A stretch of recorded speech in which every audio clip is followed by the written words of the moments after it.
Today we're going to talk about something a little tough, which is personal crisis. So, specifically starting and speaking to an emotional crisis, whether it's mental health challenges or psychological challenges or emotional turmoil.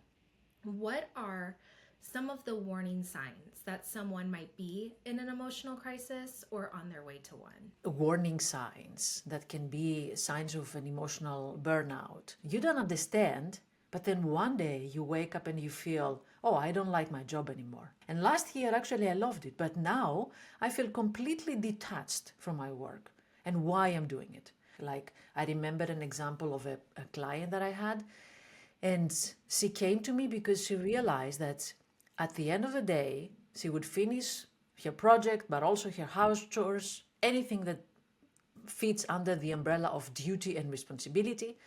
And then she would sit down to play with her children. And she would not feel anything. No connection, no joy. And she came to me in terror, like, oh my God, what is happening? Why I don't feel any connection with my children anymore? And how I did not see that happening or coming to my life. Another mental symptom can be that fog inside our head.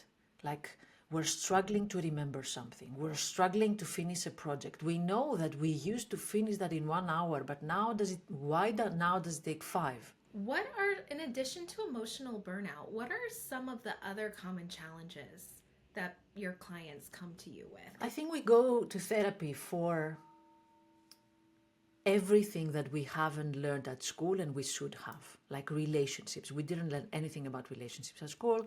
We go in adulthood, we meet our partner, we don't know how to communicate. We never know about grief. We never hear about grief. Only when we reach, I don't know, an older age, when we start losing our friends or our partner or our parents, then we know of this concept.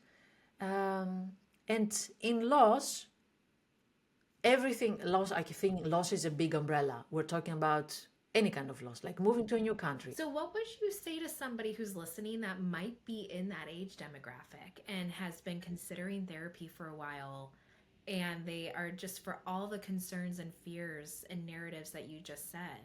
That's the reason that's holding them back from signing up for therapy. What would you say to that person? Find a format and a person that suits you. Because when you are 40, 50, 60, you don't want to go to a therapist who's 25. You feel like even life experience is different. So find somebody who is at your own age. They know your own struggles. They don't bombard you with jargon of psychology and all these things that you should have known. Like they take your own pace.